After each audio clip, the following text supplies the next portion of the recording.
Terjadi bentrokan dua organisasi masyarakat di depan Mapolrestro Bekasi Kota, Jalan Pramuka, Narogong, Bekasi Selatan, Selasa, tanggal 8 Juni tahun 2021, malam.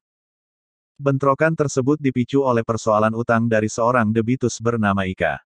Ika mengalami kesulitan untuk membayar angsuran tersebut dan melapor ke ormas lainnya sehingga bentrokan tak terhindarkan. Wakapolrestro Bekasi Kota AKBP Alfian Nurizal mengungkapkan, Ika sebelumnya meminjam uang ke koperasi perseorangan.